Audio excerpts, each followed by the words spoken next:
दिनैनिफ्राय रायजो राजाफोरनि थाखाय बेखेवनानै होबाय भैरबकुन्द लावखार ओंखाम जाग्रा थावनिखौ।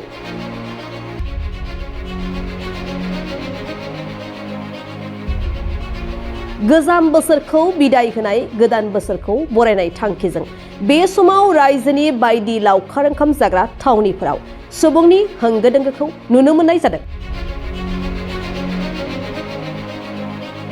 बड'लेण्डआव थानाय बायदि लावखार ओंखाम जाग्रा थावनिफोराबो गोबां मानि दिनैनि सानाव रायजो राजाफोरनि थाखाय बेखेवजाबाय। मख'नो गोनांदि उदालगुरि जिल्लानि सिङाव थानाय मुंदांखा लावखार ओंखाम जाग्रा थावनि भैरबकुन्द पिकनिक स्पटखौबो दिनै मोनसे हाबाफारिनि गेजेरजों बेखेवनानै होबाय सामलाय आफादा। बिटिसिनि लेङाइ गाहाय मावफुं सोद्रोमा रिहन दैमारिया हाबाफारियाव बाहागो लानानै दिनै बेखेवनाय हाबाफारिखौ मावफुंना होनाय जायो। कमिटि हिसाबैथ' जोङो जितु डिपुटि चिफ रिहन सार बिथाङा जोंनि भैरबकुन्द पिकनिक स्पटखौ खुलिना होबाय।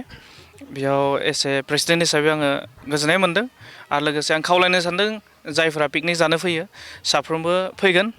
जितु दिनैनिफ्रायनो अपेनिं जाबाय आरो लोगोसे माने गासिबो जेन रंजा फैयो। जितु फैबाय थानाय गोदान बोसोर बा गोजाम बोसोरखौ बिदाय होनो थाखाय गोबां सुबुङा बेयाव पिकनिक जानो फैयो, लावखार ओंखाम जानो फैयो। बेयाव साफ्रोमखौबो आं खावलायनो सानदों साफ्रोमबो व्यक्तिफ्रा जायफ्रा पिकनिक जानो गोसो जादों भैरबकुन्दआवबो फैनो हागोन आरो फैयोब्ला मोजां मस्ट वेलकाम। मानो होनबा बेयाव मोनथाम जायगा ट्राइ जांसन जायो। भैरबकुन्दआ मोनसे आसामाव दङ आरो लोगोसे अरुणाचल आरो भुटान इन्टारनेसनेलबो मोनसे जा बाउन्डारि दङ। बेयाव हाबनोबा नाथाय नोंथांमोना भटार कार्ड बा जिखुनु मोनसे अरिजिनेल डकुमेन्टस लाबोनांगोन। जि डकुमेन्टसा बिसोरनि थाखाय एप्रुभ जायो होमबासो हाबनो मोनगोन। भटार कार्ड आरो लोगोसे आधार कार्ड बेखौ लाबोबा मोजांसिन जागोन। आरो जायफोरा भटार कार्ड आधार कार्ड गैया गथ'फोर उन्दै बिथांमोननि थाखाय मा होनो जोनोम सार्टिफिकेट नांगौ जायो। बे आरो हाबनाय। ओमफ्राय लोगोसे माने बेयाव फैनायजों लोगोसे आं खावलायनो सानदों जिहेतु जोंनिया बेयो भैरबकुन्द रिजार्भ फरेस्टआव गोलैयो। ओंखायनो आं खावलायनो सानदों साफ्रोमबो नेम खान्थिखौ मानिना सोलिब्ला मोजां। मानो होनबा नेमखान्थि गोबां जोङो लिरनानै होदों। डिजे लाउड स्पिकार गिदिर गिदिर बक्स मालाबा समाव साथाम साब्रैल' पिकनिक जानो फैयो, बक्सआसो बांसिन फैयो।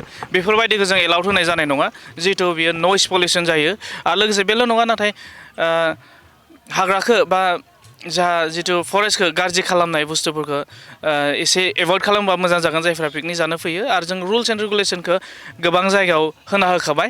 नोंथांमोना फैयोब्ला जायगा जायगा नुनो मोनगोन दुस एन्ड डाउन्सफोर दङ।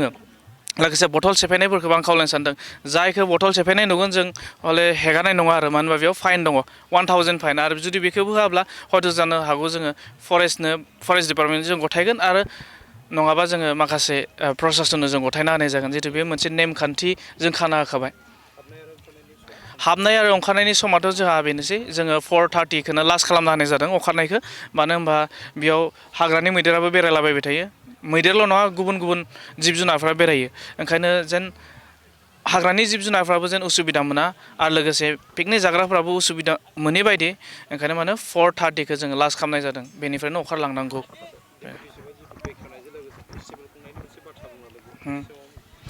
फेस्टिभेलखौथ' जिहेतु आगोलावबो खुंबाय थादोंमोन। खुङोबाथ' मोजां जिहेतु जायगायाव एसेबाबो डेभेलप जागोन आरो लोगोसे माने मिथिजानाय जायो। टुरिस्ट प्लेस हिसाबै फेस्टिभेल जायोब्ला बोसोरे जुदि मोनसे टाइमावनो मोनसे डेटआवनो जुदि खुंबाय थायोब्ला बोसोरे माने जोङो जोंनि आसामनिल' जोंनि भारतनिल' टुरिस्टखौ जों मोननाय नङा। जों आरो बांसिन गुबुन हादोरनि टुरिस्टफोरखौबो जों मोनगोन। ओंखायनो आं आसा खालामदों आरो खावलायनो सानदों जे फेस्टिभेलखौ खुंनो नागिरदों बे फेस्टिभेल खुंनायाव जेन डेटआ जेन मोनसे फिक्स जाना थायो मोनसे मासावनो आरो लोगोसे बबेबा मोनसे डेटखौ जेन फिक्स खालामना दोनबाय थायो जेन बोसोरे खुंबाय थानो हानाय बायदि जुदि खुङोब्ला आरो खुंगोन होनना बुंखाबाय। ओंखायनो बेयावथ' मा बुंबावनो जों मोजांखौनो मोनदों।